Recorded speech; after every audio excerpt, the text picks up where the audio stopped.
From the archives of the United States Cavalry, the true stories of Colonel Ranald Mackenzie and the cavalrymen he led. Mackenzie's Raiders. His secret orders from the President of the United States. Clean up the Southwest. Make it a fit place for Americans to live. Wipe out the renegades, outlaws, and murderers. If necessary, cross the Rio Grande, knowing capture means hanging by the enemy. Discovery, court-martial by the United States Army.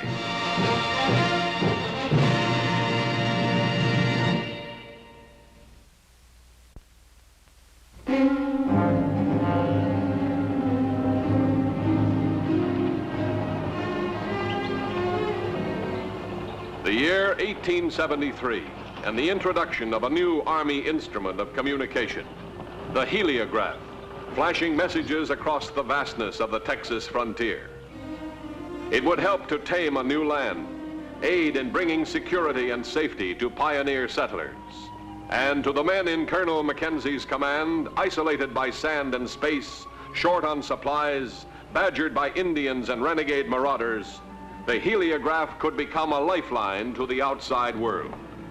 October 13th, 1873, a convoy of munitions and a small detachment of cavalry moved south toward the Rio Grande, their lives dependent on a mirror and a flash of sunlight.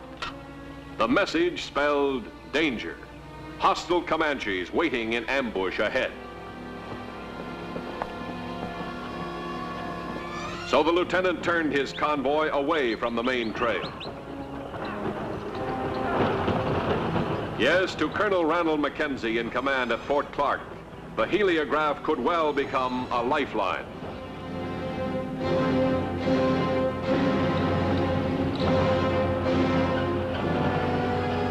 But instead, on this occasion, it became a death line.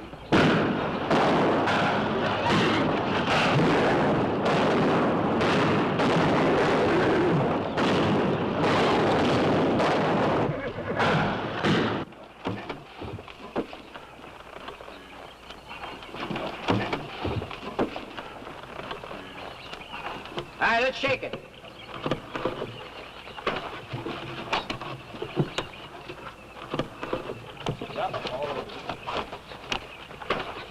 All right, let's get started for Brackettville.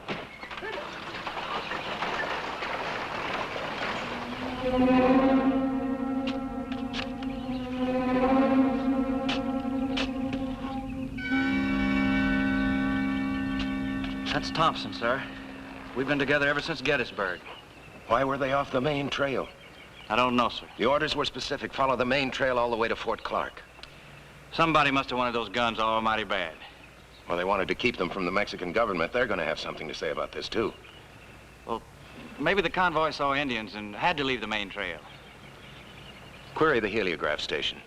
They probably can't see the canyon from up there, but query them anyway. I'll get the field unit, sir. Corporal? Yes, Colonel. Take a man and follow those wagon tracks. I'll join you later. Right, sir. Royce. All right, you men,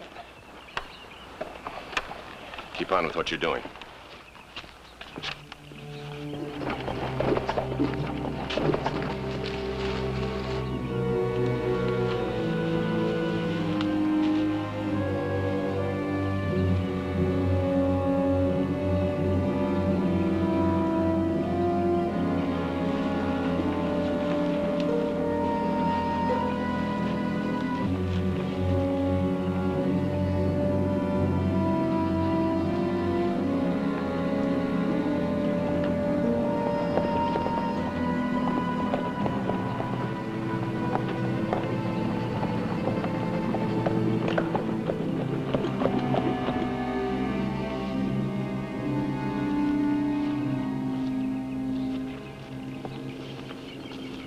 Right here, Sergeant. You realize this is the second shipment in a week we've lost? Yes, sir.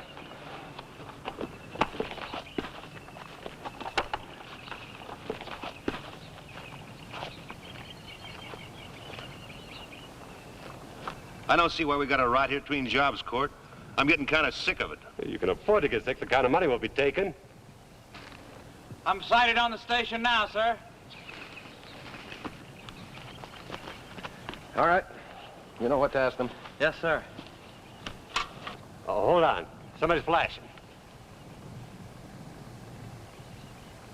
It's Mackenzie. Appears he's real curious what happened to his convoy. You gonna tell him? Oh, figure we ought to keep it a secret.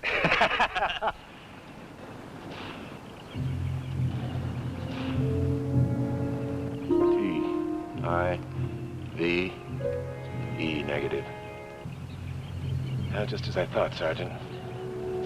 They saw those wagons turn into the canyon. They have no idea why. Sergeant, how long have Foster and Jenkins been up at that station? Oh, they went up last week, sir. Well, next week when they come down, put them on report. Carelessness. They forgot to acknowledge our word count. Yes, sir. They'll hear about it. Come on, let's take out after the corporal, see if he's found the remains of those wagons.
Bone dry. Yep, this one too, sir. Well, it looks like the end of the line for today.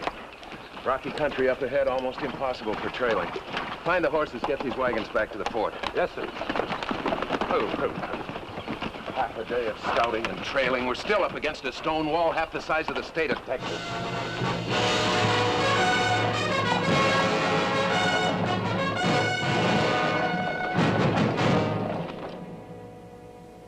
You have had no word of the guns, amigo? I'm doing everything I can for you, Ramon. I've got 3 patrols out scouring the desert trying to recover those guns for you. This friendship between your country and mine, it is very new. Yes. The friendship between you and me is very old. True. We have campaigned together more than once.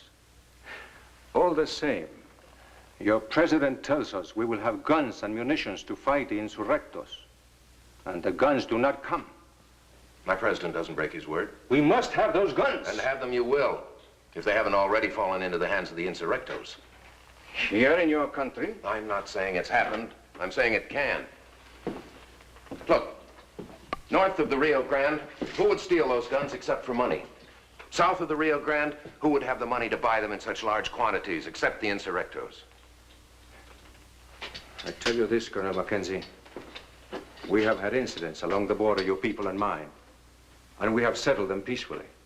But if those guns fall into the wrong hands, there will be more incidents, uglier ones. No one's broken faith with you, Colonel Bernal. You know that as well as I do. In the past, you've asked us for supplies. We've given you supplies. Now you ask us for guns and munitions. We'll give you guns and munitions. Your words have a good sound, but they do not speak as loudly as guns. 9 of my men don't speak at all anymore because of those guns. They died trying to protect them. If you think we've given you empty promises, why don't you talk to the wives and families of those men? You're right, my friend. I was hasty in my anger, but only because of disappointment. Only because my soldiers need those guns and munitions so urgently. I know. There's a 3rd shipment coming down from the north tomorrow.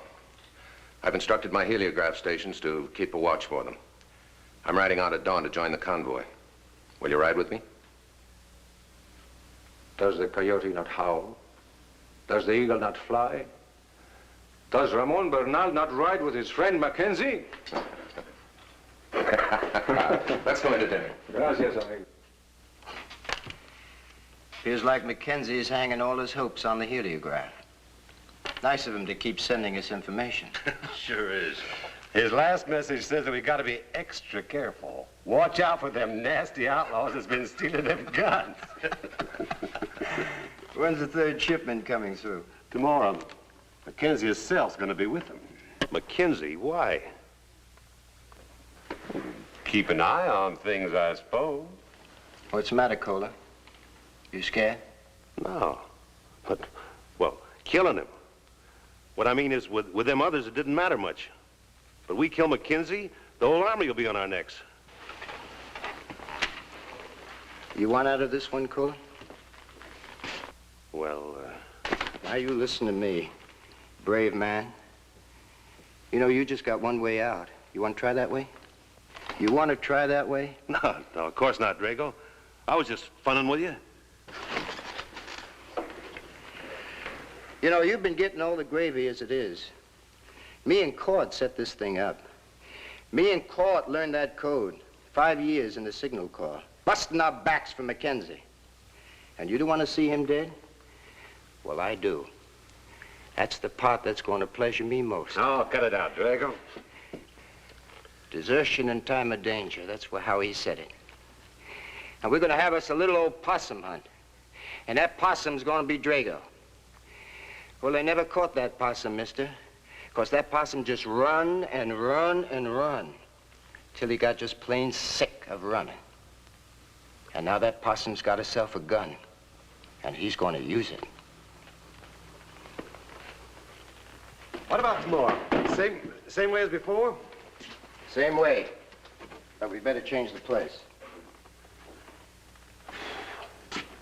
There's kind of a spot further south along the main trail. Instead of steering them into the canyon, let them come straight on. Me and the boys will be waiting. Oh, won't they suspect something hitting again so soon? We'll chance it. I want to hear them guns firing at Mackenzie. All right, let's move it. Be sunup soon. We want to get good seats to the show. Okay.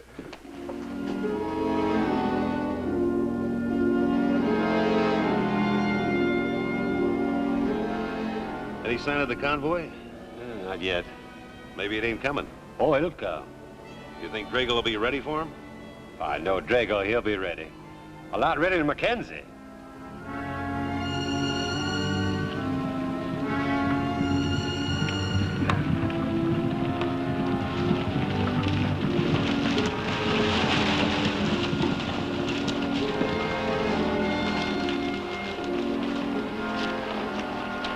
I couldn't have picked a better spot if I tried.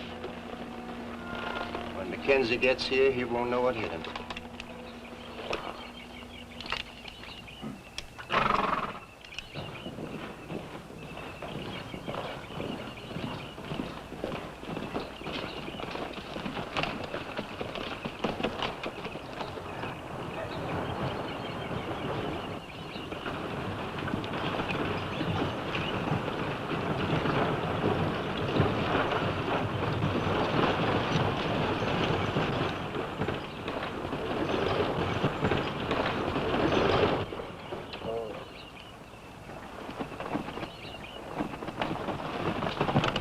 Happy to see you, Lieutenant. Thank you, sir.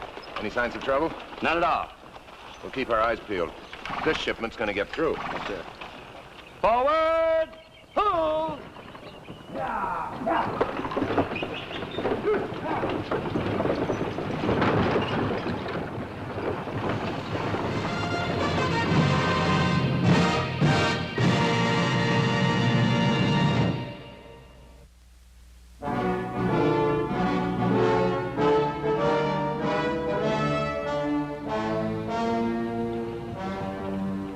Morning, and the main trail south to Fort Clark. Dangerous country for a convoy of arms and munitions vitally needed by the Mexican government. Guarding that shipment, Colonel Ranald Mackenzie, aware that he protected more than guns. For on the convoy's success depended the growing friendship between his own country and Mexico.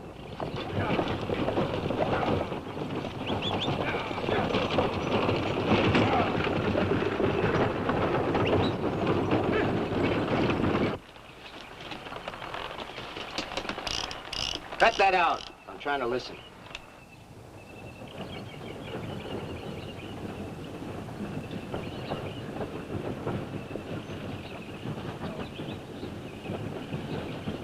Gotta walk! Ho!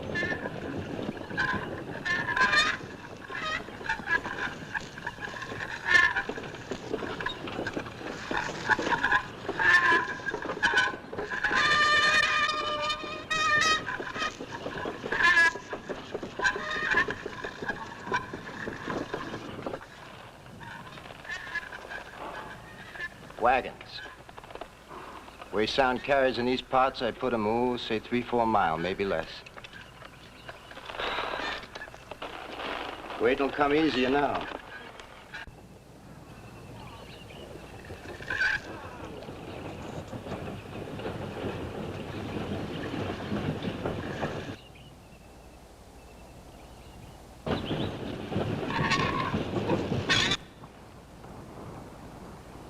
Hey, will Mackenzie see it? Don't worry, I'll take care of it.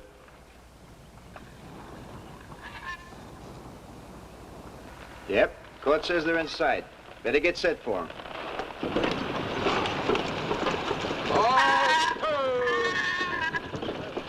Nothing wrong, sir? What's flashing up there? A message to us, sir? Get out the heliograph equipment.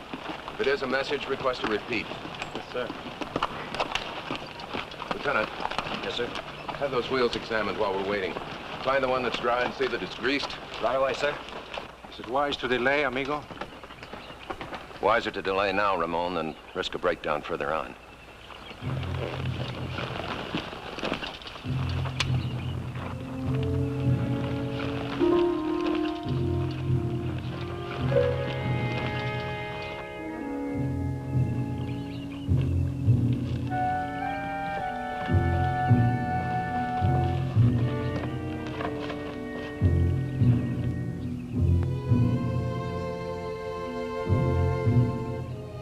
Hey, Court.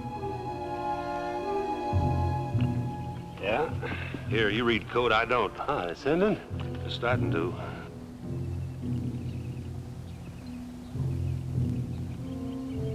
Trouble, Court? Nothing I can't wiggle out of.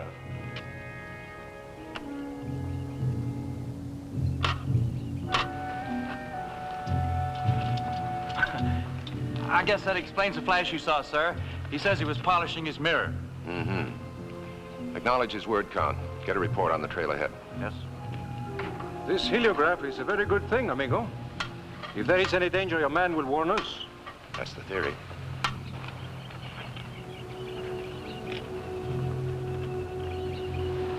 He reports the trail all clear, sir.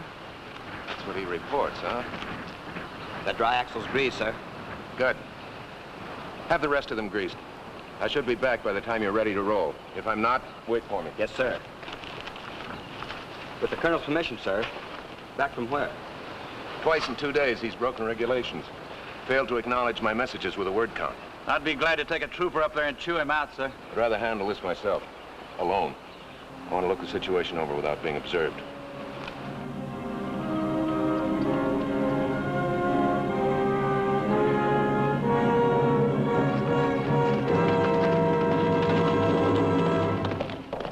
Lieutenant, Yes, sir. what did he mean by word count? To acknowledge the number of words in the message. Normal procedure, Colonel. Oh. Because a heliograph operator did not follow regulations. This is cause to delay the guns for my troops? In Colonel Mackenzie's outfit, sir, you don't make the same mistake twice. Not unless there's a good reason.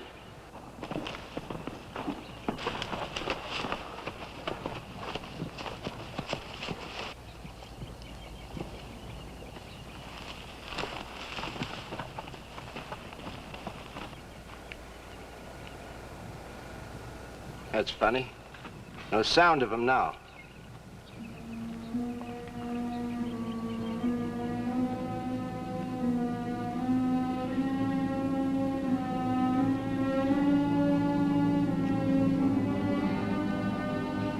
the matter, boy? Getting itchy? There's Grjngo is. He's flashing down there. I better tell him the wagon to stop for repairs. Keep him from getting his quills up.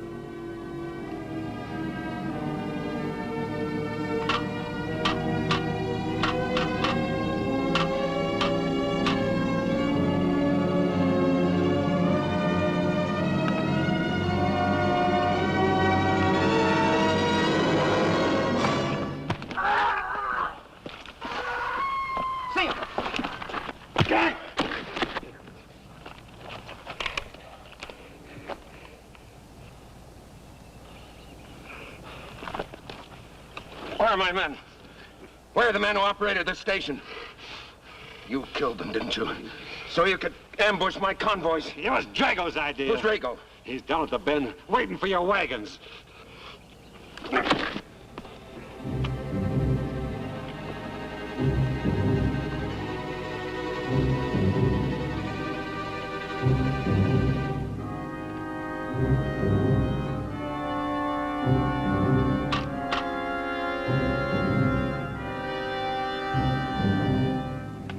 Court says Mackenzie must have found out. He's got a whole company coming up from the fort after us. Let's get out of here!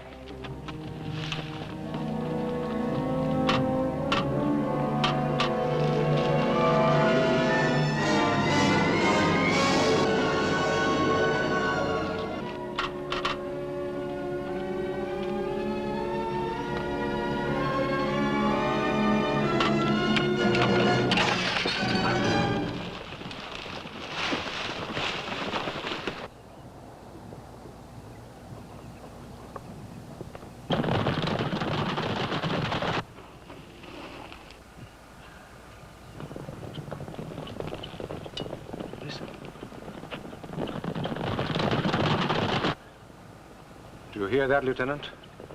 Yeah, hoofbeats. A lot of them. And very rapid. Come on up and ride! Carbines and sidearms at the ready! Come on, south, deploy! Corporal, I'll take your horse. You stay here with the wagons. All right, you sons of billy goats, let's ride!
Grjngo, I want to know where the rest of those guns are. Right now, Mr. Grjngo.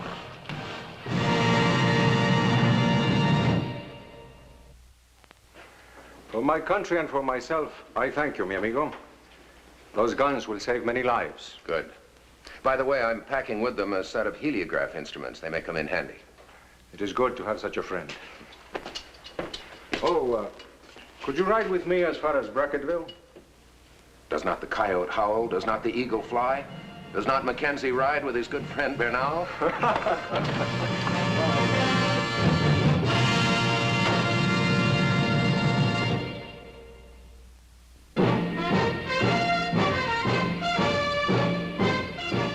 Mackenzie's raiders did ride again and again, carrying out the secret orders of the President of the United States. Do whatever necessary to clean up the Southwest. Make it a decent place for people to live. Ride with Mackenzie's raiders as they relive the blazing pages of history in the making.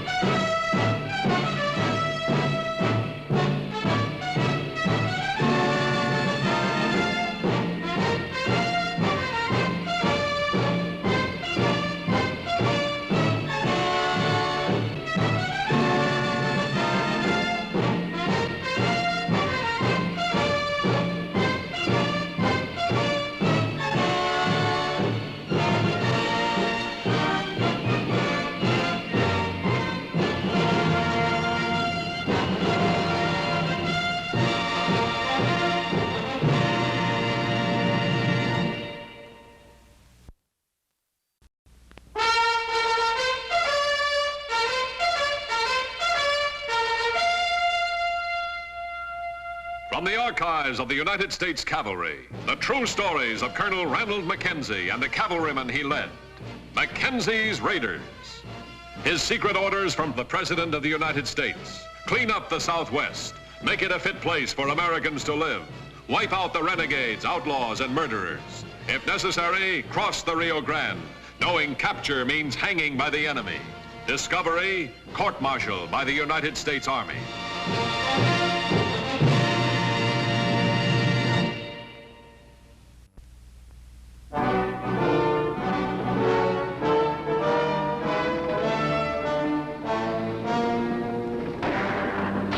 May 1873, deep in southwestern Texas, an area overrun by renegade outlaws and marauders, without roots since the end of the Civil War, fighting ruthlessly, stealing and killing as they please.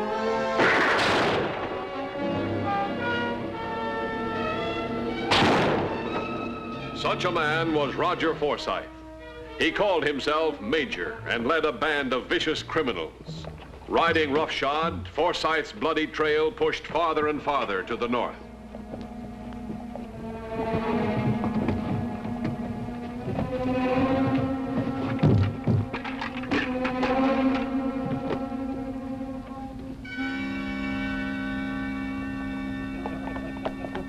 There, I'll take that.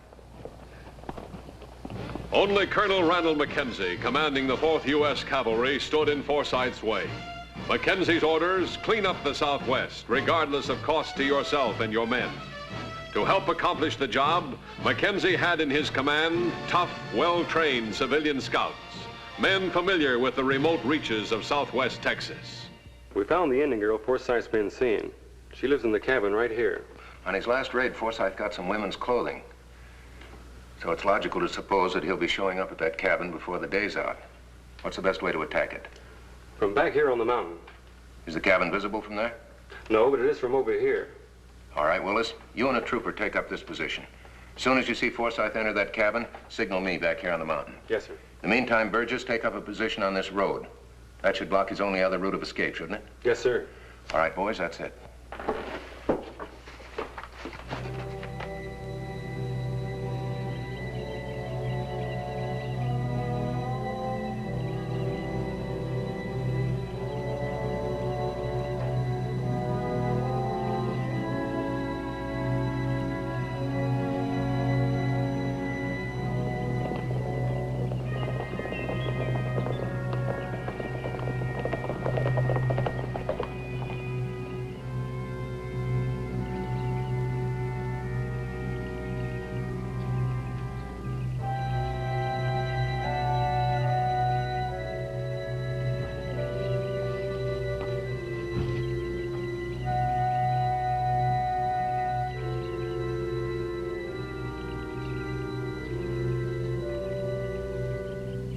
He's there.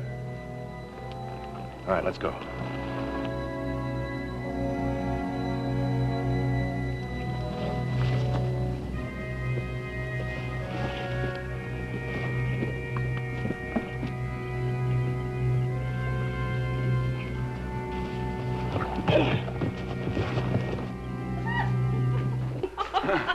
Woman, you better let me catch you if you want to keep that dress. All right, come on now, come here. Come here.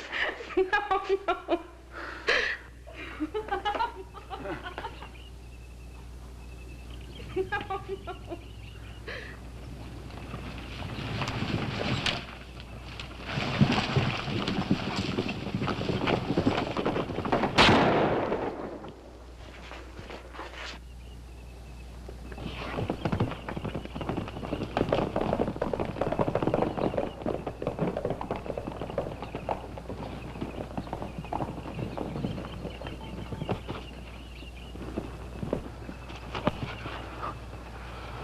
Find the others.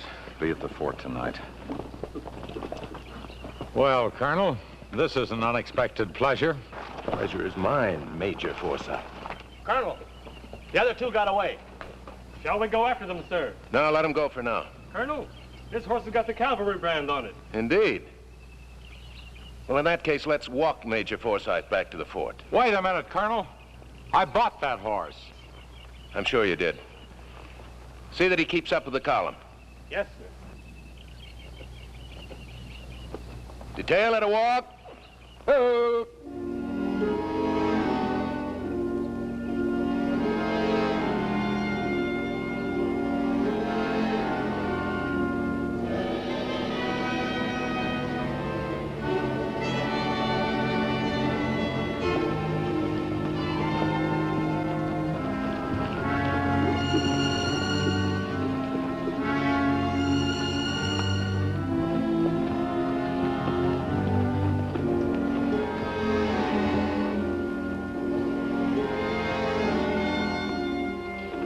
The morning of May 12, 1873. While Mackenzie was away from Fort Clark, General Miles Donovan, office of the Adjutant General, arrived from Washington on an inspection tour.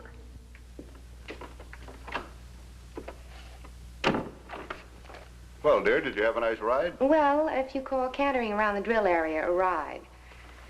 It seems that no woman is to ride from the post unescorted, by order of Colonel Mackenzie.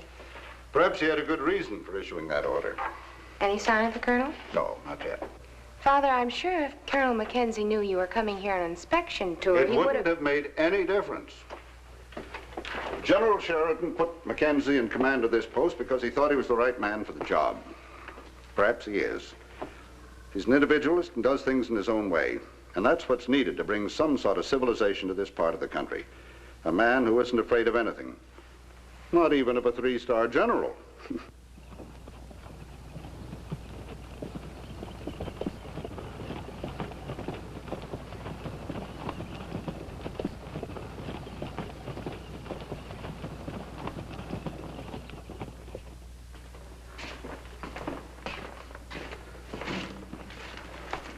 Search him. Yes, sir. Take off that jacket.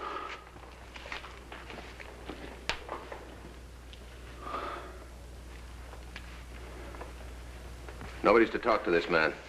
Nobody's to go near him unless it's absolutely necessary. Understood? Yes, sir. Turn around.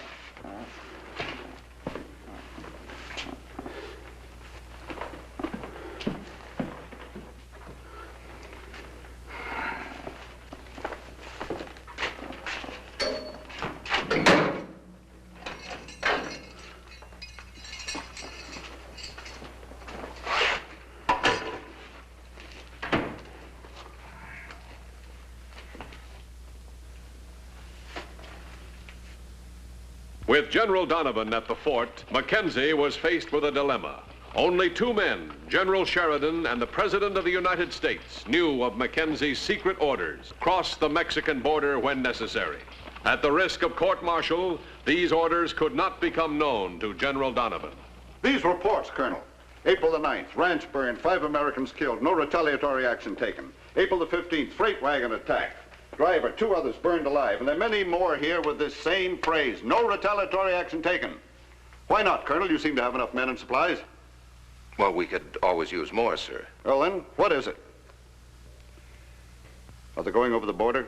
Yes, sir. They hit, and then they ducked back across the river. Oh, the river, the river. Would you suggest that I cross the river, sir? And risk a war with Mexico? Get yourself court-martialed out of the army? Exactly, sir. Come in.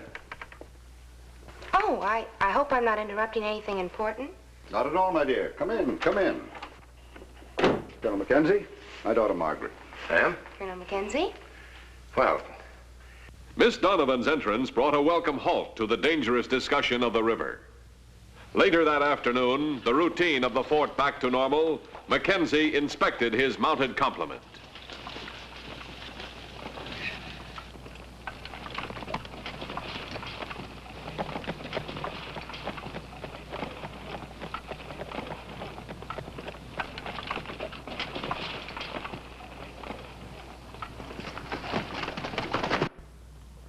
Unknown to Mackenzie, Forsyth's henchmen, following his instructions, rode to a rendezvous outside of Fort Clark.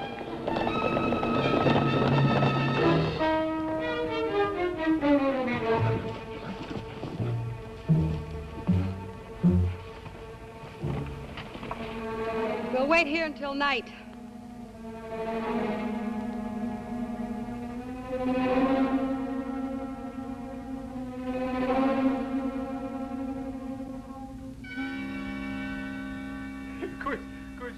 do laundry like a crow, but it was good enough for him.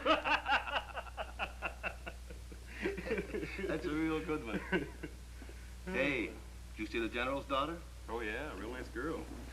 I understand Lieutenant Bowers is so mad at her for confiscating his quarters, he's spitting spikes.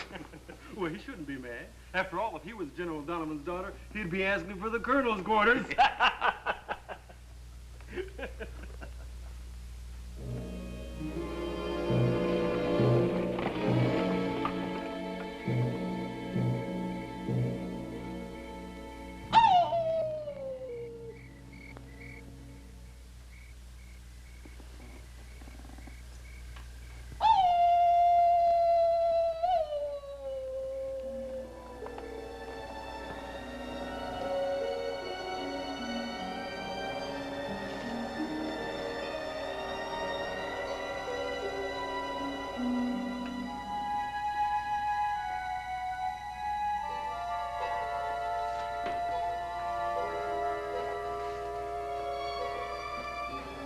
Hey, Talkie, you want to make $1,000 gold?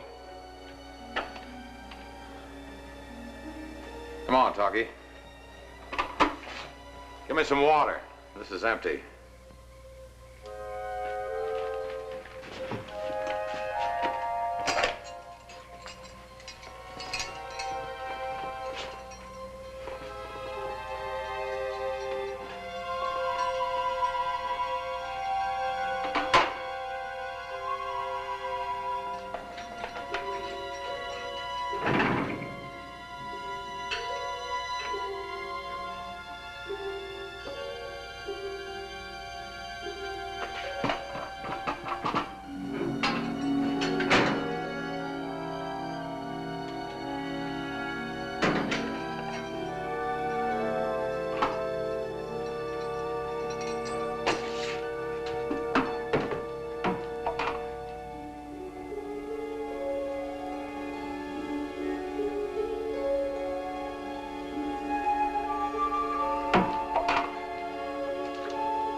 The blunder of underestimating Forsyth's resourcefulness cost one trooper his life and Mackenzie his long-sought prisoner.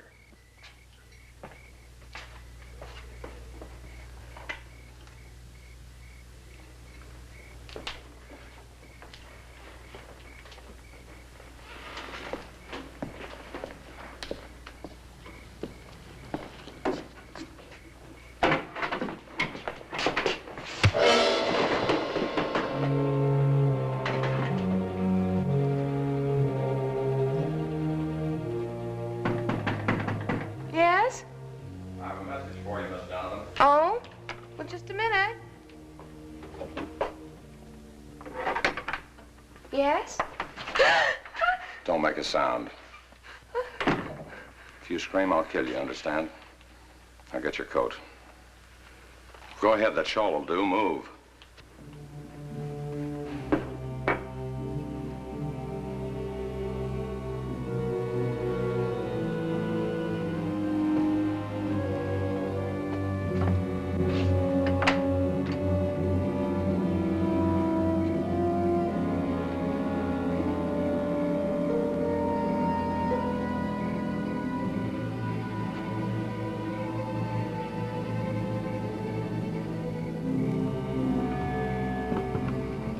That's close enough, soldier. I said hold it. You recognize this lady? Why, Miss Donovan, what are you... You've got 1 second to open that gate, trooper. Otherwise, I'll put a bullet right through her head. Please. Please do as he says.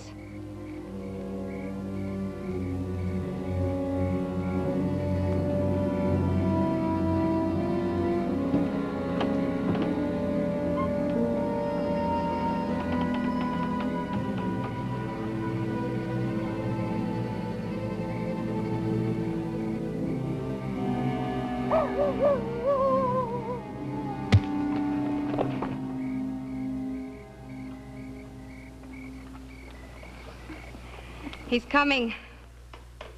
Come in.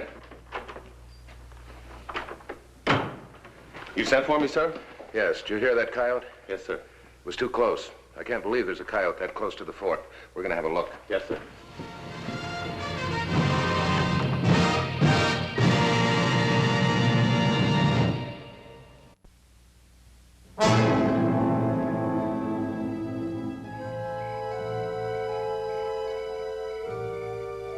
It was 4 minutes before another sentry discovered the unconscious soldier.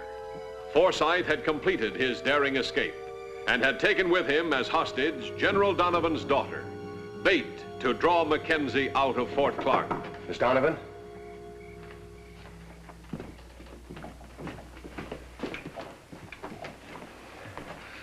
She won't be missed till Reveille. That's 7 hours. You won't if it's the general's? No. No. If I were Forsyth, I'd head for Mexico as fast as I could travel.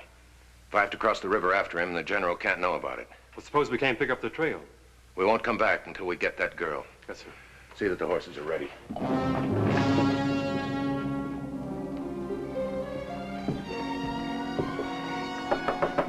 Oh, General. Good evening, sir. What's all the commotion, Colonel? What happened? One of the prisoners escaped from the stockade, sir. Oh, I was concerned about my daughter. Oh, I wouldn't disturb her, sir. She's probably asleep. It's routine. We'll get him. Very well, Colonel. I'm sure you can handle it. Oh, you won't forget our talk of this afternoon. No, sir. Good hunting, Colonel. Thank you, sir.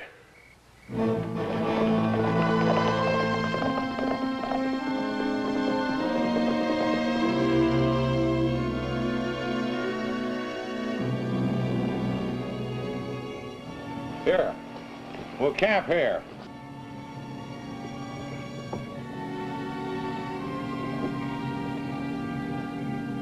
I'm going to write a message to Colonel Mackenzie. When it gets to be daylight, I want you to deliver it. What kind of a message? You might say it's a price tag on you. What? He wants you back, he's going to have to pay for you. He doesn't, your father's going to be mighty put out.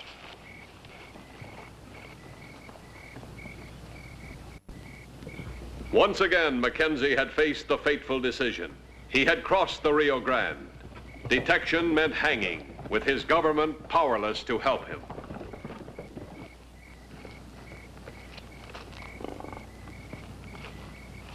Woman, get some blankets for my guest. She'll be your slave. Let her make her own bed. Listen, you brought me a horse, but that don't mean you got a cinch and bridle on me. Now get the blankets. The blankets will keep you comfortable, ma'am, which is how I prefer my guests.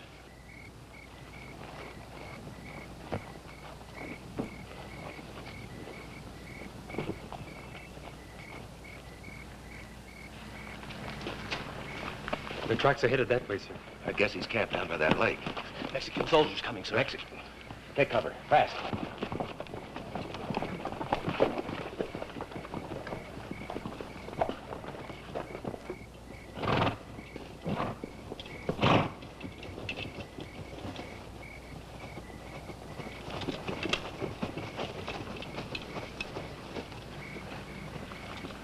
Burgess, this is what we'll do. You and I'll change clothes. You ride my horse. Approach the lake down through this canyon. Let yourself be seen, but don't get within range. In the meantime, the rest of us on foot, with a 5-minute head start on you, will circle the lake and approach the camp from behind. Now, because of those Mexican soldiers, this all has to be done absolutely silently. No orders, no guns. Understood? All right, let's go.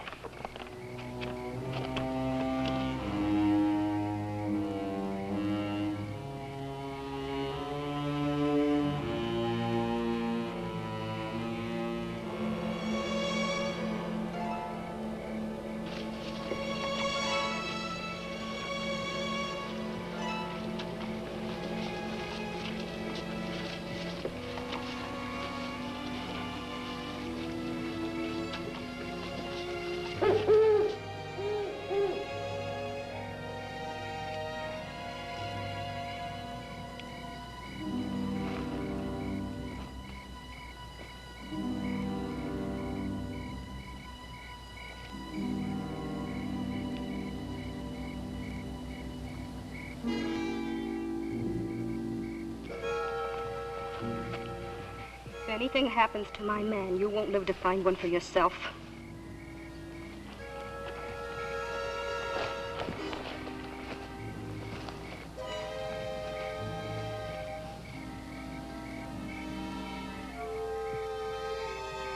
Well, what do you know? We didn't even need a note. He followed us right into Mexico. I think we got the colonel now.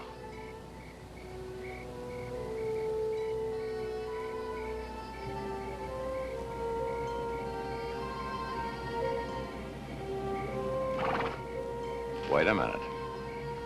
I want the pleasure.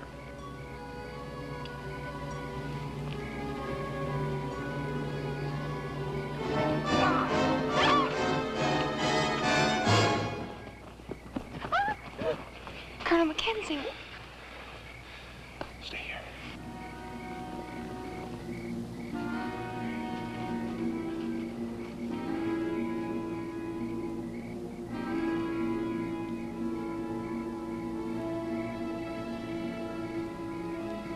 I'll wait until he gets real close so I can't miss.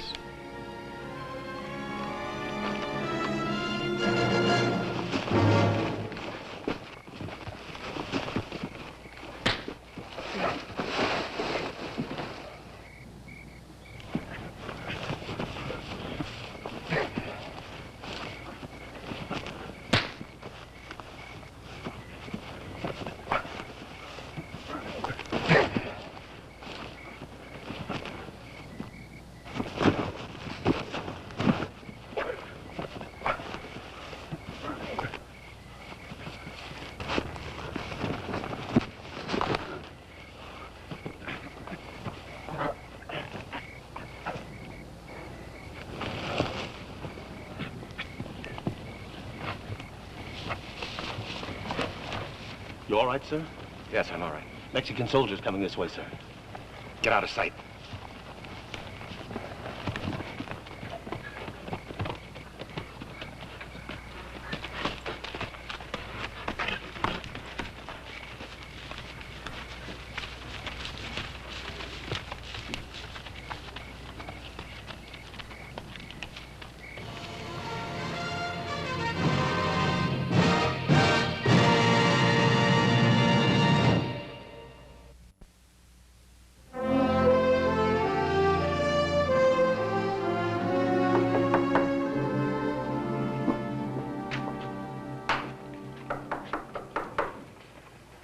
Good morning, General. Well, Colonel, did you recapture your prisoner? Yes, sir. Yes, sir. It was quite routine, sir. Well, I'm glad you got him before he crossed the river. Oh, yes, I'm afraid our hands would have been tied in that case, sir. Won't you join my daughter and myself for breakfast? I'd consider that an honor, sir.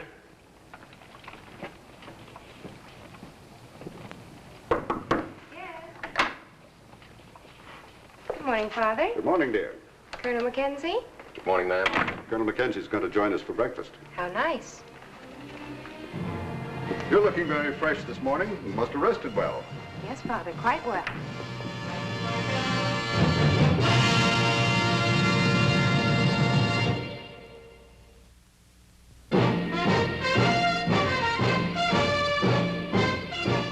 Mackenzie's raiders did ride again and again, carrying out the secret orders of the President of the United States.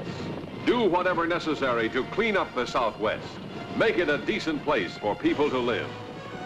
Ride with Mackenzie's raiders as they relive the blazing pages of history in the making.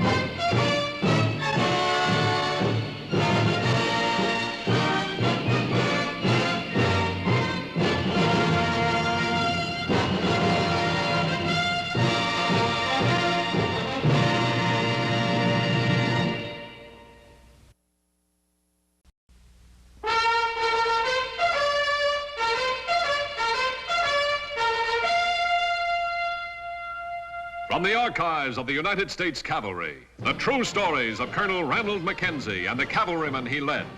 Mackenzie's Raiders. His secret orders from the President of the United States. Clean up the Southwest. Make it a fit place for Americans to live. Wipe out the renegades, outlaws, and murderers. If necessary, cross the Rio Grande, knowing capture means hanging by the enemy. Discovery, court-martial by the United States Army.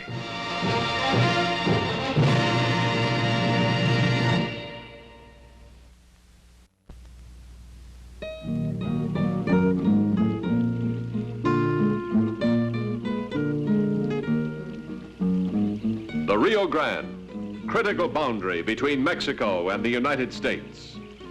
The morning of September 7th, 1873, Emiliano Lopez, personal representative of the Mexican president, bound for Washington. His mission of the utmost importance.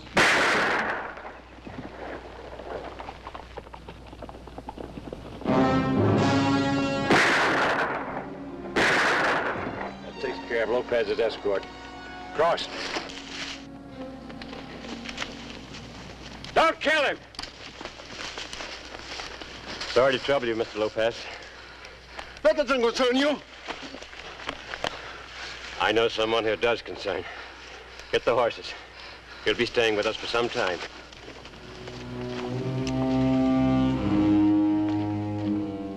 Despite every precaution, the emissary's route had been revealed. And for Colonel Ranald Mackenzie, who waited to escort the emissary to San Antonio, this treachery was to have far-reaching consequences. Having waited long beyond the appointed time, Mackenzie finally crossed into Mexico. His purpose, find Emiliano Lopez. His orders, secret. The risk, court-martial or death.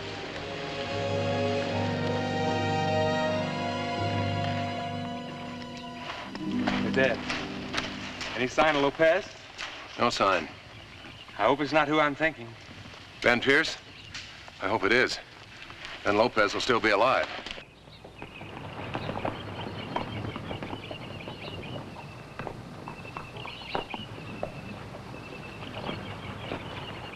They didn't waste any time crossing back to the States.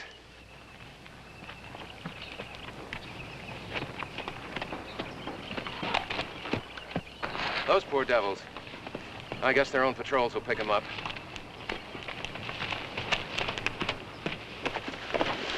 Now they're under your jurisdiction. Ben Pierce has been under my jurisdiction for some time. Ah!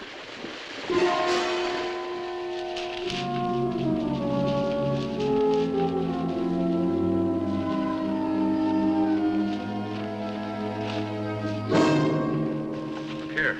What is it, sir? It's a spangle. The kind a Mexican official might wear on his saddle.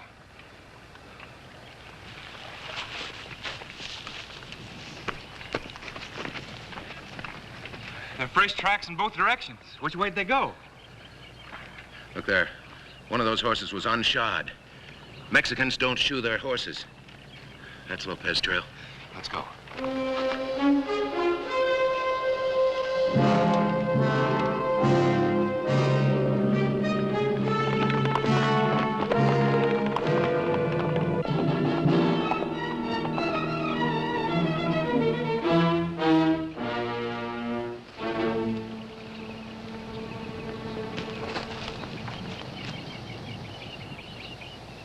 See the spangles on that white horse? I count 7 horses. That means he's got 5 men. What'll we do? Pierce has got Lopez all right, but I've got Pierce's brother, Jed. He's going to be hung tomorrow. Pierce will have to come to me. Today. Let's get back to the fort. Go on.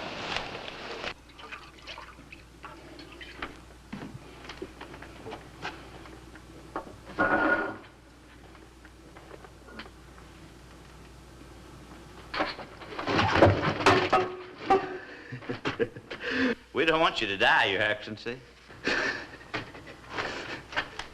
Do you think he'll change Mackenzie's mind, Mr. Pierce?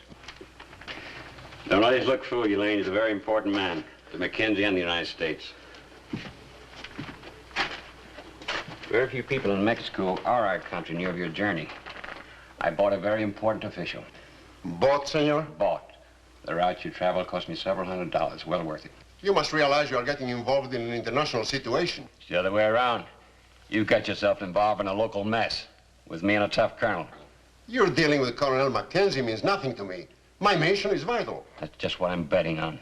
That your mission puts enough pressure on Mackenzie's shoulders to save my brother from a rope. You offend law and order, senor. Is my behavior so different than your overthrow of Maximilian? Maximilian was a dictator. My brother and I ran this country until Mackenzie moved in. Mackenzie and I can't exist together. How soon will you know? Sometime today. Do you realize any delay might be disastrous for Mexico? I'm sorry, senor. That's your problem. For the time being, you're working for me. Take good care of him while I'm gone. If I'm not back by sundown, kill him. My apologies, senor.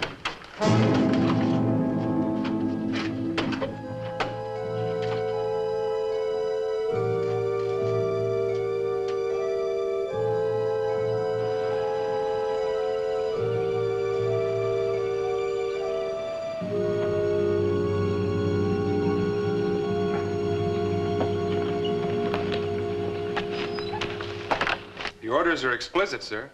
Lopez is to be transported secretly and safely at all costs. And he must be in San Antonio not later than 8 o'clock on Thursday. That means he's got to leave here not later than sunrise tomorrow. Now, Trooper Allen. Good morning, sir. Will it be ready on time? Yes, sir. This your first execution, son? Yes, sir. And I don't like it. None of us do. Carry on, Allen. Yes, sir.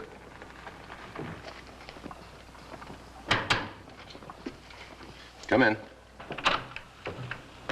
Pardon me, sir. Ben Pierce is here. He wishes to speak to the colonel. Show him in. I'll see him alone. All right, Mr. Pierce, you can come in.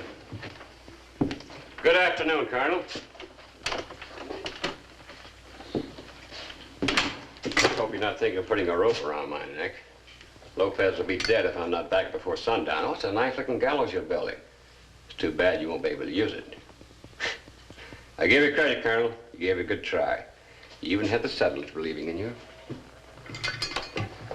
Come to the point, Mr. Pierce. I thought you knew the point. My brother Jed's riding out with me. Oh? And Senor Lopez? You can trust me. He'll be free. The only thing I can trust you to do is to continue your stranglehold on the settlers, to continue murdering anyone who steps in your way. That's your fault, Colonel. There was no trouble until you came along. They gave me everything I wanted, gladly. Fact remains, I'm holding your brother. He's no more in jail than you are. I raised Jed from a kid like a son. You think I'd let him end up this way? You raised him to be a murderer. This is the way murderers end. Not Jed, Colonel. You see, I know how important Lopez is.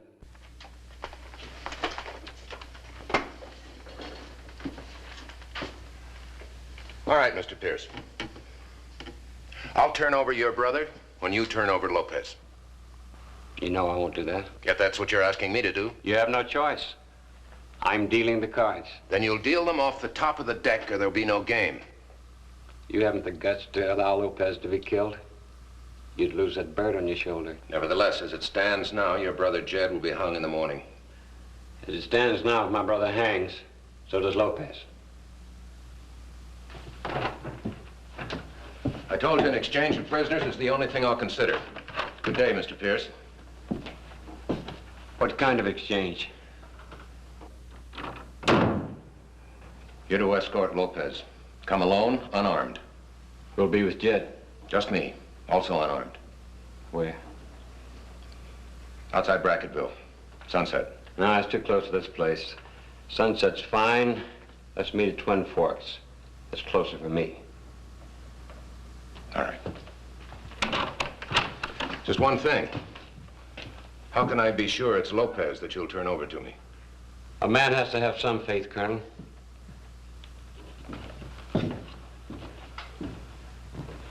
Lieutenant. Yes, sir. Close the door. be an exchange of prisoners at sunset, just outside Twin Forks. It's a 4-hour ride, sir. That's right. I've got to get there before he does to protect myself. My orders are explicit. Senor Lopez has got to be given safe conduct to San Antonio. I've got no choice. You're also obliged to capture and execute Jed Pierce and his brother, sir. I'm aware of that, Lieutenant. But how do you know you can trust Jed Pierce? I've given my word. But he's constantly broken his in the past. Yes. Yes. Benedict. Yes, sir? You're to ride armed escort. Get Jed Pierce ready to ride immediately. Then meet me 2 miles this side of Twin Forks at sunset. Yes, sir. Lieutenant. Lieutenant, who's the best marksman on the post? Corporal Dixon has the best record, sir. Is he familiar with the telescopic sight? Yes, sir. I'd like to see Corporal Dixon immediately. The men are on the rifle range, sir. Immediately, Lieutenant. Yes, sir.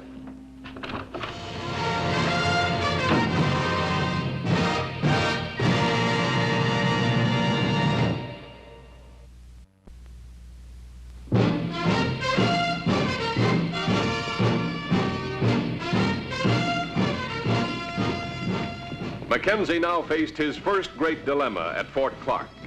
His orders were to bring peace to the area and at the same time deliver the Mexican emissary to Austin the following night. In order to fulfill these conflicting orders, Mackenzie realized that time was his key factor. Time to beat Ben Pierce to the exchange spot. In order to do it, he had to perform the impossible. Corporal Dixon's waiting outside, sir. This is his latest handiwork. Let me see. Yeah. He'll have to be at least this accurate. Benedict left with Jed Pierce 5 minutes ago, sir. Have Dixon come in. Corporal Dixon? Yes, sir. Corporal Dixon reporting, sir. Be with you in a minute, Corporal.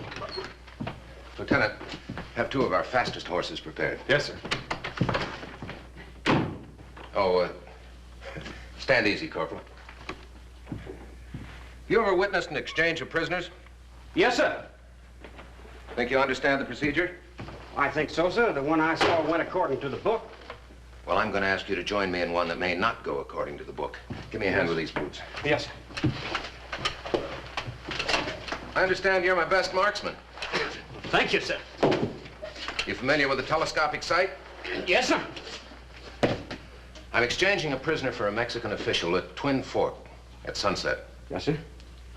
Now, it may all go according to the book, in which case your orders are specifically to do nothing. You understand that now, Corporal? If it goes according to the book, you're to do nothing. Yes, sir. However, there may be some treachery. In that case, your job is to protect that Mexican official at all costs. That Mexican official must be unharmed. There's no way to change that order. You understand? I understand, sir. Now, it may be that you'll see a pistol at Senor Lopez's head, in which case that pistol is to be your target. The pistol, sir? Exactly. If you shoot at the man holding the pistol, it might possibly go off. Senor Lopez is to be protected at all costs. I understand, sir. You've got to be at least as accurate as this. You think you can do it? Yes, sir. Good boy. All right. We leave immediately. No extra gear, no sabers, no weight. We travel as light as possible. Wear moccasins. Corporal, you're going to ride as you've never ridden before in your life. It's imperative that we get there before anybody else. Yes, sir. That's all. Lieutenant? Yes, sir. Horses ready? Yes, sir. Dixon already has his orders. It's going to be forced ride the whole way. Yes, sir. September 7th, 1873, early afternoon. Colonel Mackenzie and Corporal Dixon rode against a deadline. Their destination, Twin Forks. Their purpose, to arrive before sunset to guard against possible treachery by Ben Pierce during the prisoner exchange.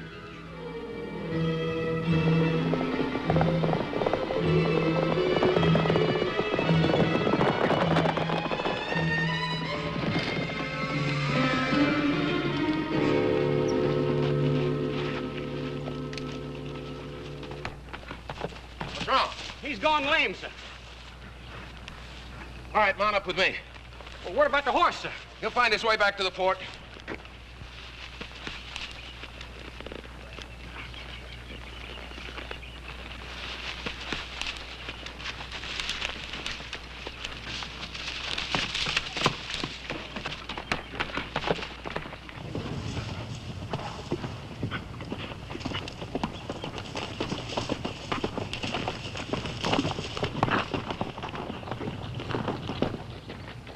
We'll never get there in time, sir.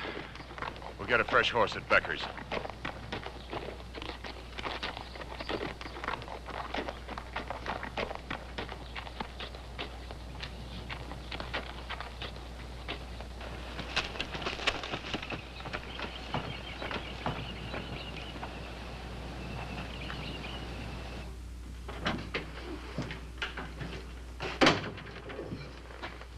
Where's Jed?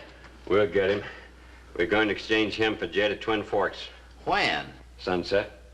Mackenzie and I agreed to meet there alone and without arms. Well, how can you trust Mackenzie? If Colonel Mackenzie says he'll be there, he'll be there. Anyway, he had a hard ride to look forward to. Didn't give much time for thinking. You mean you plan to go alone? I wouldn't say that. You'll be there. So, you're going to kill him? I never for a moment thought otherwise. What about me, senor? Do I go free? I must reach Washington. My government will pay you for my release. I want my brother. You're only important to me as a way of getting him back. You know, senor, we have a man in Mexico just like you. You're all the same no matter where you live. Filth! I don't see any difference. You're willing to do business with me when your life's at stake. Out of necessity only, senor. If I had the chance, I would open your throat. But you haven't the chance, have you, senor? Nor Mackenzie either. Not now.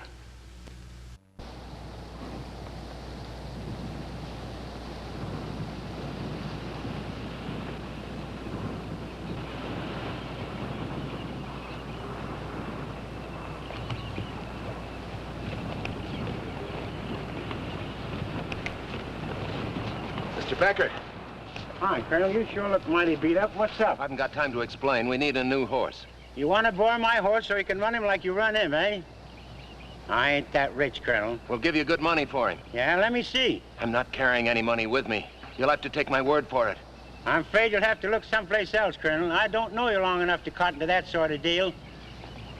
Corporal, saddle that horse. Yes, sir. Now, look here. I'm sorry, Mr. Becker. You'll have to take my word for it. You've got no choice.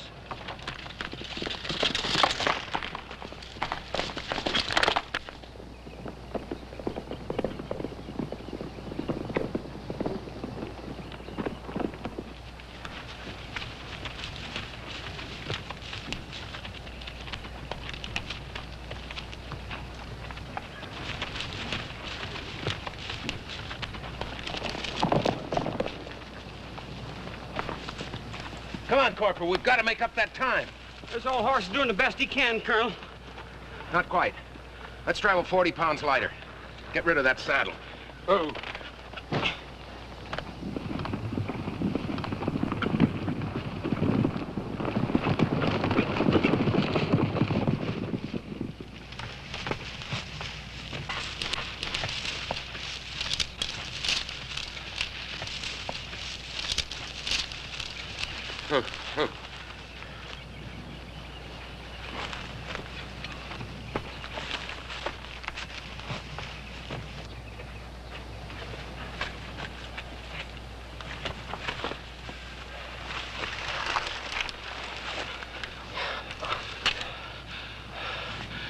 We made it, Colonel. Yeah.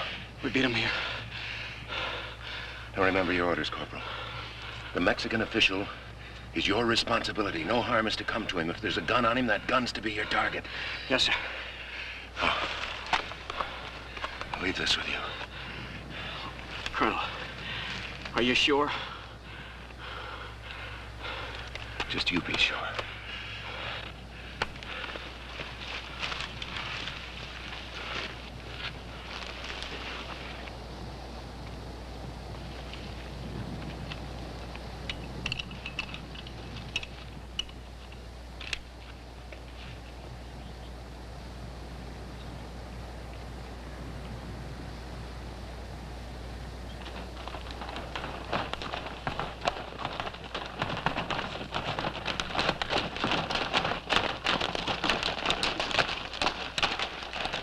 Looks awful quiet up there, Mr. Pierce. Yeah, I got the cards stacked on my side this time. Come up under cover after Jed and Mackenzie get there.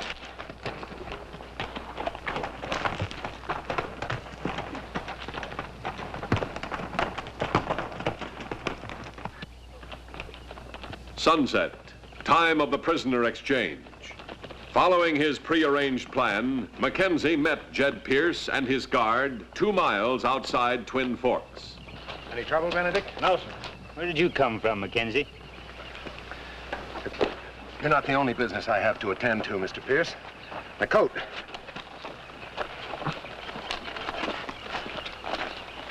What's that get up for? Giving exchange according to regulations. That's the regular uniform.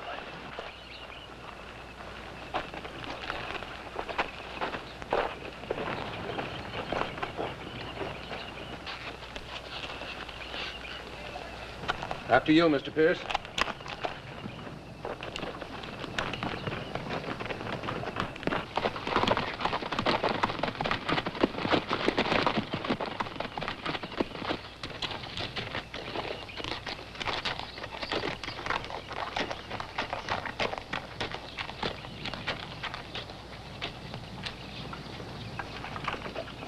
Just take it nice and quietly.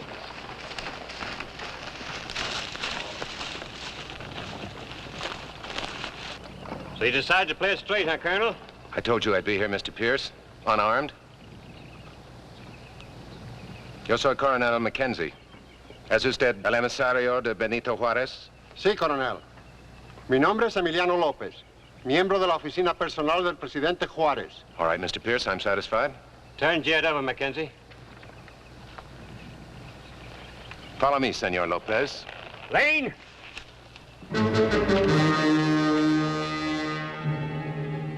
Lopez is a very valuable foil for me.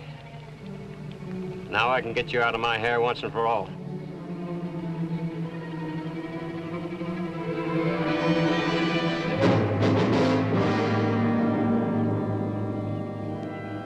Kill him, Lane.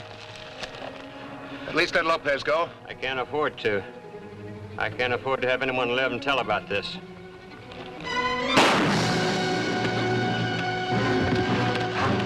Get his pistol, Lopez!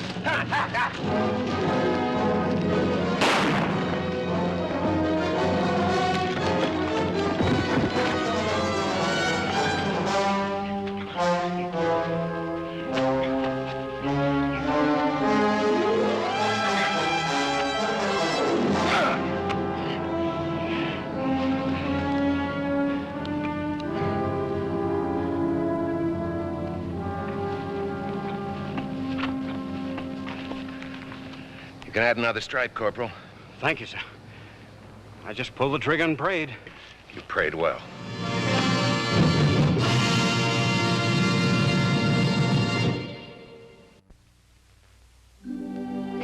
Sir? Yes, Lieutenant. A couple of settlers are waiting outside the gate.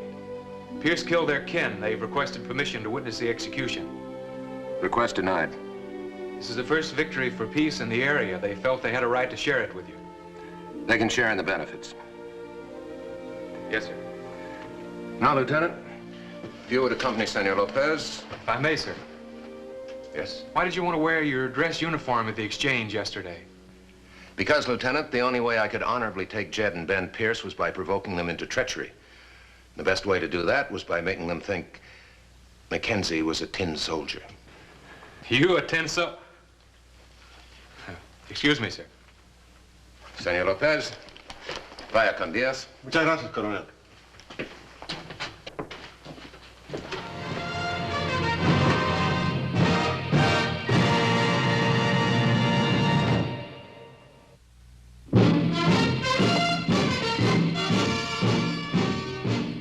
Mackenzie's raiders rode again and again, carrying out the secret orders of the President of the United States.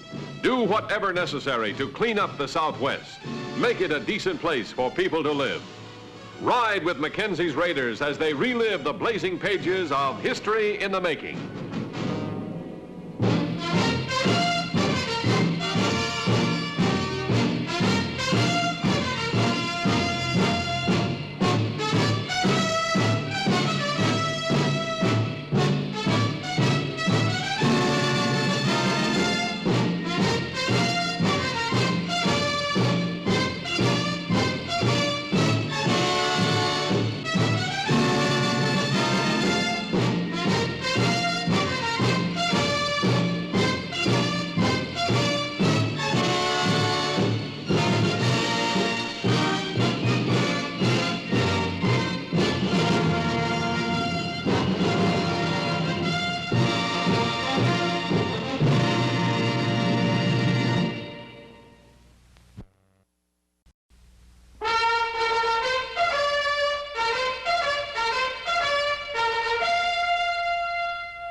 From the archives of the United States Cavalry, the true stories of Colonel Ranald Mackenzie and the cavalrymen he led.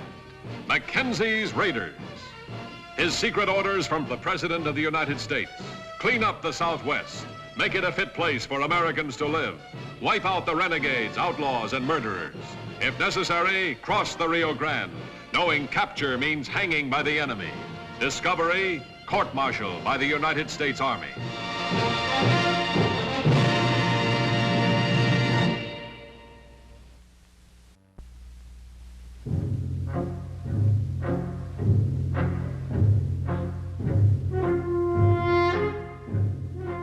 The afternoon of June 8th, 1876, on Mexican territory. Another raid by Scitashi, another risk by Mackenzie. Mackenzie, as numerous times before, had violated the border, fully aware of the consequences if he were caught. But Scitashi had killed and plundered. He and his small band had to be stopped. Mackenzie had no choice but to rely on his secret orders. Clean up the area even if you have to cross the Rio Grande to do it. If the United States government catches you, it'll be a court-martial. If it's the Mexicans, it'll be a hanging. We're ready, Colonel. Both flanks are secure. They're cut off from their horses. Where's Conover? He's posted on the next rise, sir. Good. And they're completely pinned down. Get back to your position. Yes, sir. Scitashi! Scitashi, this is Mackenzie. I have many rifles staring at you. Tell your warriors to throw down their weapons and walk north. That way there'll be no killing. You don't have much time, Scitashi. I'm waiting for your answer.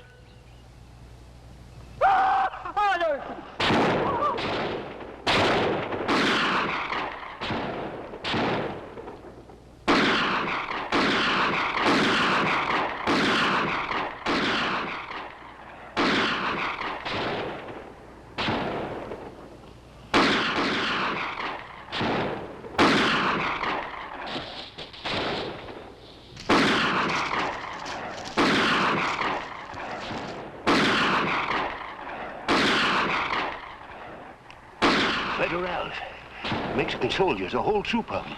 How much time have I got? No time, Colonel. They'll be on us real soon. Want me to stay?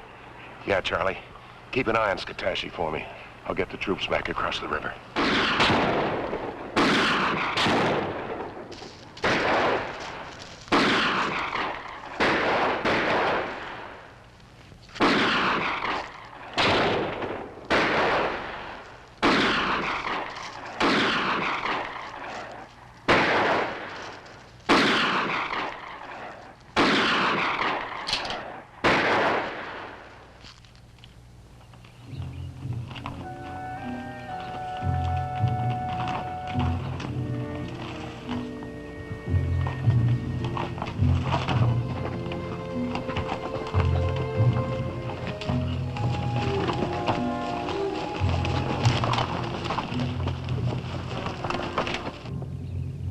Looks clear.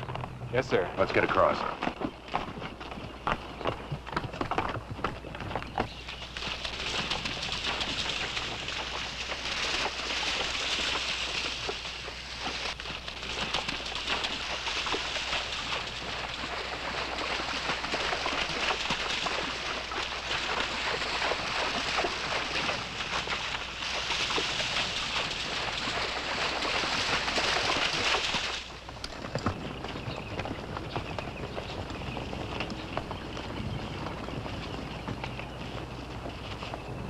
Colonel James A. Beasley, Inspector General's office.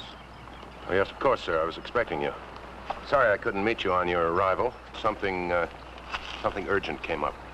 Lieutenant, were you ordered into Mexico? Well, Colonel, you see... Of course he was ordered into Mexico. By me. I'm in command here. Colonel Mackenzie, I'm placing you in arrest. You'll accompany me back to the fort.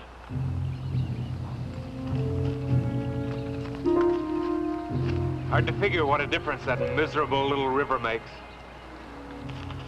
Are you ready, Colonel? Ready, Colonel.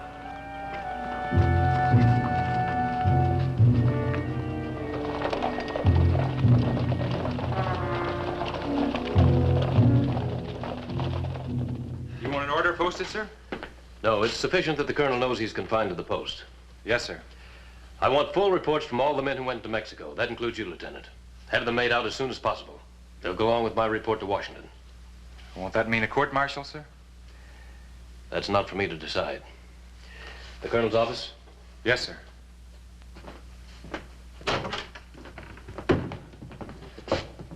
His quarters? And there, sir.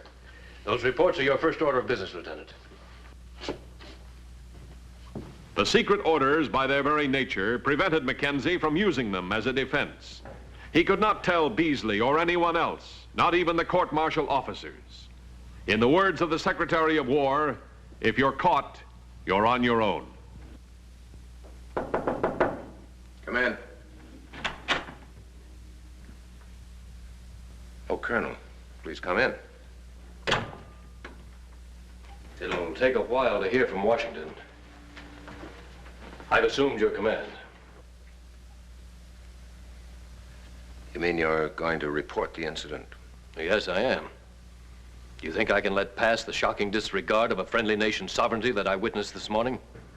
Well, it's just that in the field, it's not always easy to do these things true blue. Maybe so. But I find it incredible that anyone could be so stupid as to risk the security of the United States. Don't you realize this is the only sensitive border we possess? That violating it could bring irreparable damage to our relations with Mexico? Scatashi is responsible for 19 killings in this territory. Then he skips back across the Rio Grande and thinks he's home free. How else would you propose dealing with him? As a veteran officer, you should know that no Indian settler or anyone else in the world is worth the grave steps you've taken. I presume you've read your general orders. I've read them. Well, you seem to have dismissed them from your mind, as if they don't apply to you, Colonel. Of course, I'll include any statement you wish to make in my report. The only statement I'd wish to make is that Scatashi must be stopped. I agree.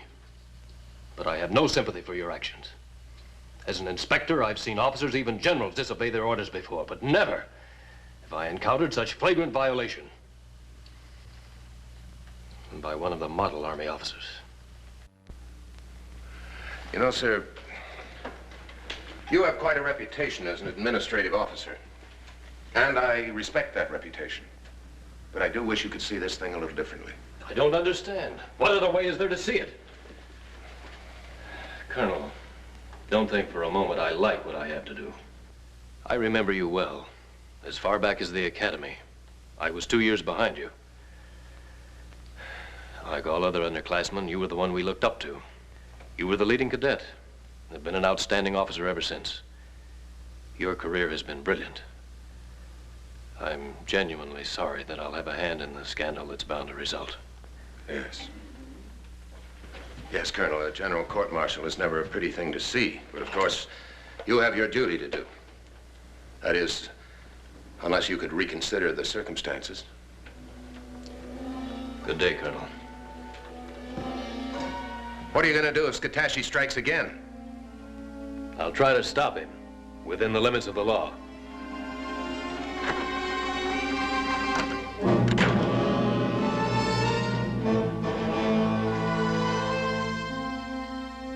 The limits of the law. Colonel Beasley now faced the problems of frontier command. The overburdened 4th Cavalry was stretched thin to patrol 1,500 desolate miles. Finally, Scout Conover returned from Mexico with word of Scatashi. Charlie? Say, is the colonel in? Which one? Well, Mackenzie. Who else? Colonel James J. Beasley, Inspector General's office. He's in command now. In command? Do you mean that they shipped Mackenzie? He's in his quarters. He's confined to the post, under arrest. Under arrest? Oh, you're joshing me, ain't you, Lieutenant? Colonel Beasley caught us crossing the river. Oh, that is trouble, ain't it? The worst kind. Probably means a court-martial.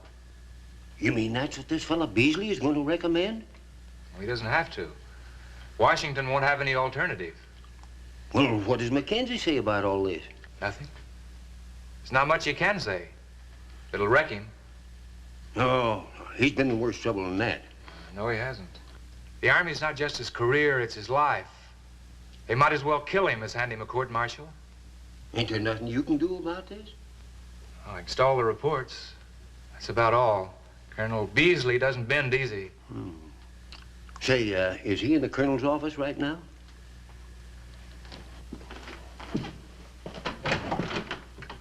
Yes? I'm your chief scout. Oh, you're Conover. Well, I didn't realize we had to have our scouts living undercover in Brackettville. Well, how else are you going to bring things to light? Well, that's true.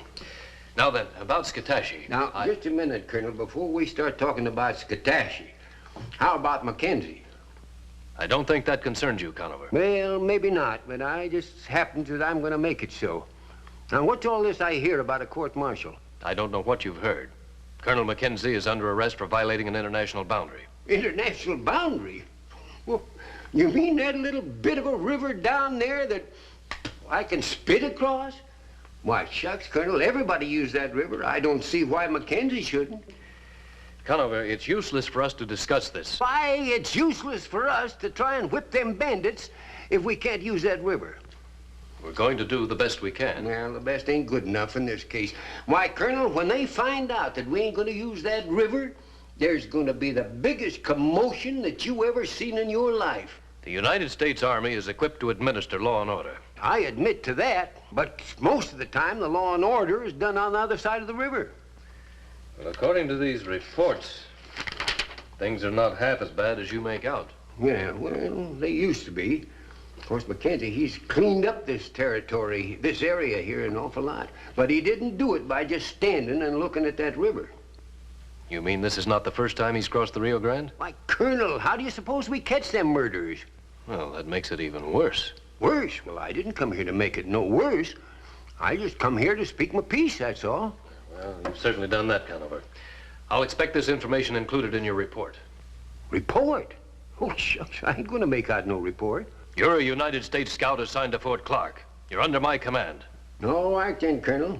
Since you're my new boss, you'll want to know that, in my opinion, Skatashi will begin this afternoon.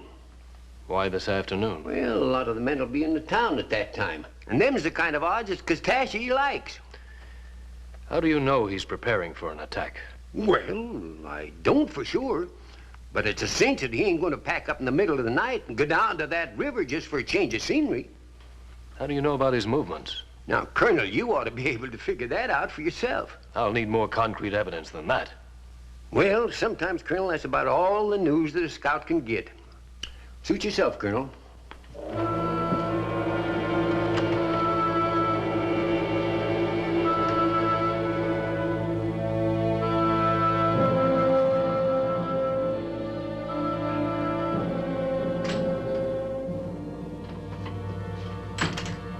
Hello, Colonel. Hello, Lieutenant. Is he in? Yes, sir. Thanks. Come in.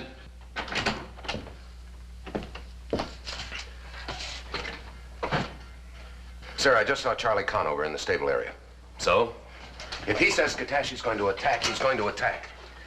He said in his opinion, Colonel. Conover's opinion is only the most valuable opinion in this territory. Please, sir, let me take a troop after him. That's impossible. You're confined to the post. Believe me, I know what I'm talking about.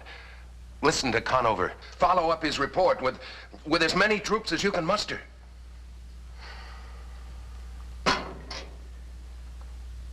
All right, Colonel, I will. I've never lost respect for your experience in the field. Thank you, sir.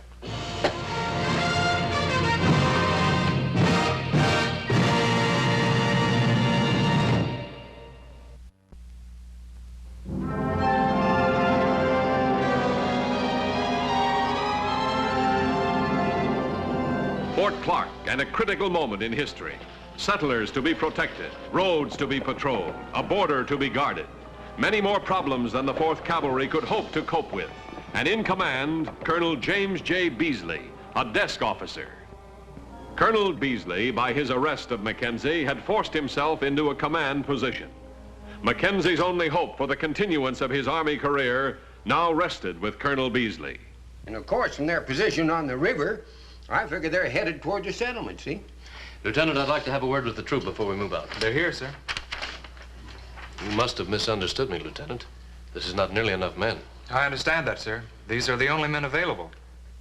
Lieutenant, there are over 200 men assigned to Fort Clark. I can read you the duty roster, sir. Whatever the other men are doing, relieve them and have them join us. The only men on the post are the cooks and the guards. Everyone else is out on detail. You mean out of 200 men, this is all we can assemble? There's 1,500 miles we're responsible for, sir. There's not a man wasted, and we're still short. Well, we better get started.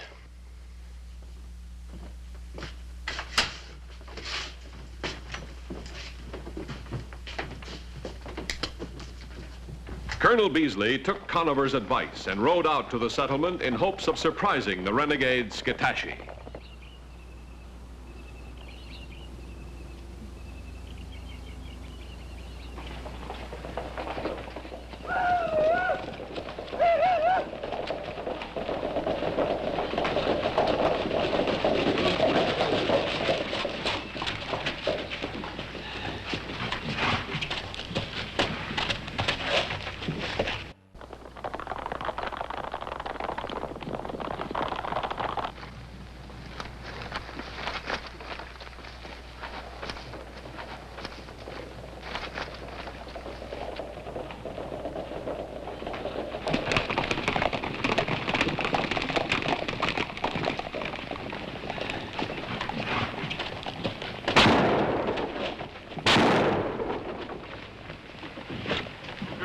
Inside.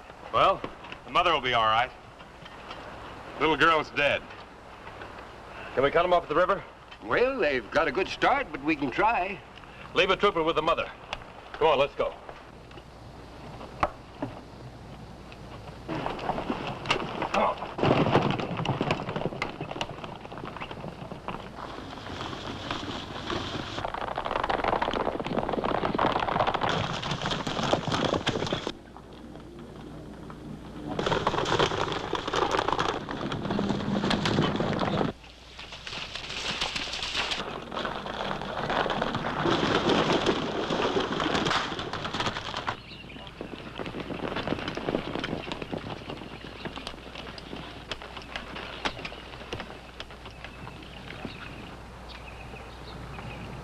He wants to know if you're coming after him.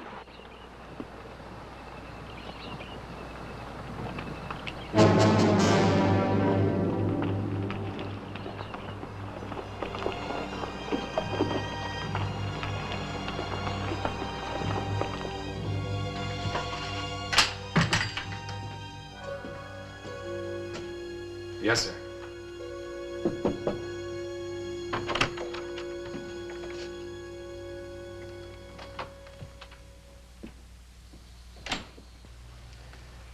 You sent for me, sir? Colonel, the settler's child is dead. Yes, I know, sir. Conover told me. What did she know about it, Colonel? What did she know about reservations and rules and rivers? All she knew was this doll. I could never stomach death. I guess that's why I'm an administrator. Only 4 troopers. Well, I guess that's the way it is all over the West, sir. I imagine so. It's hard to believe. Hard to believe such a situation exists. You know, my daughter has a doll like this. Was the little girl the only one killed today, sir? Yes, the only one. But that's the same as 1,000, isn't it? I suppose it is, sir, if you look at it that way. He just stood there across the river, staring, waiting. I'm sure the men didn't understand why I didn't go after him. They understood, sir. I doubt if they liked it, but they understood.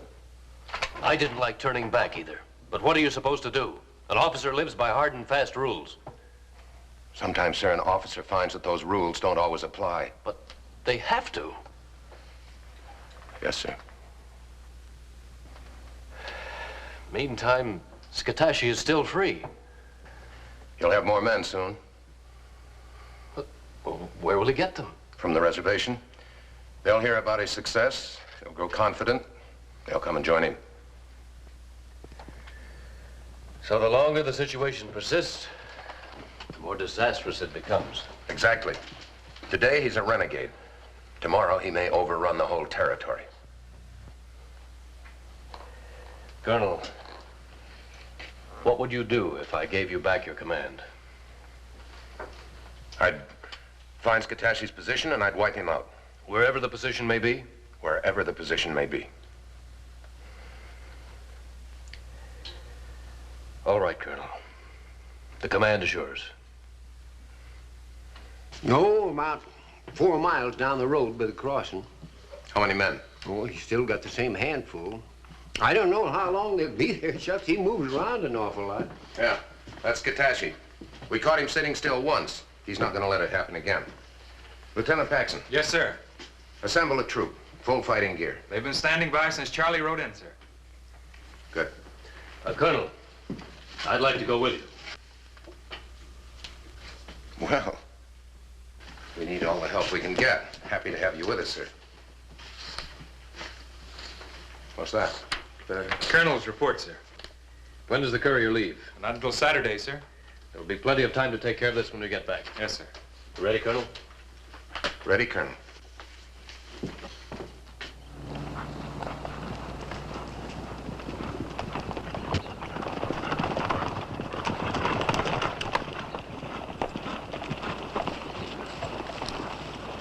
Well, as near as I can figure, they've been gone for, about an hour, traveling along the river.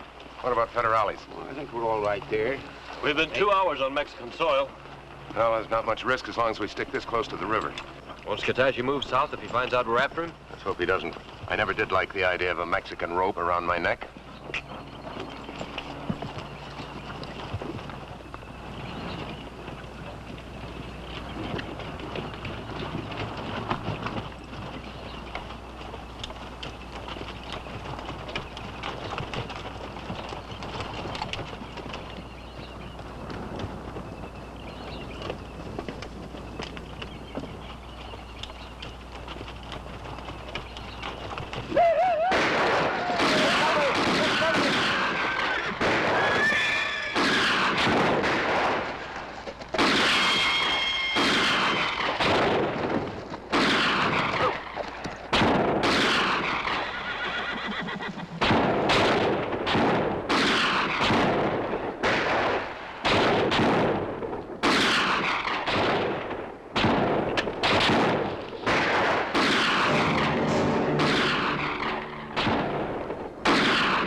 This is pretty hot there for a minute.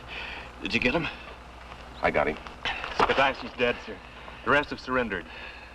I got some good advice for IG officers. Stay behind the desk. Sorry to cause you so much trouble. That's our job. My job. Those reports, Colonel. I'll send them on to Washington. No, you won't. Tear them up, Colonel.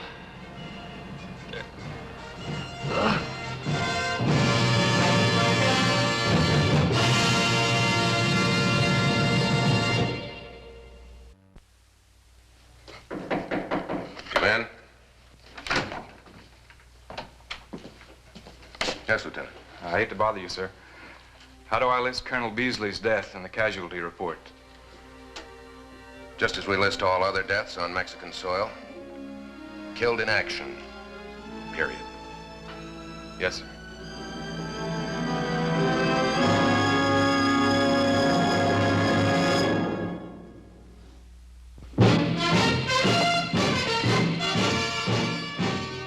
Mackenzie's raiders rode again and again, carrying out the secret orders of the President of the United States. Do whatever necessary to clean up the Southwest. Make it a decent place for people to live. Ride with Mackenzie's Raiders as they relive the blazing pages of history in the making.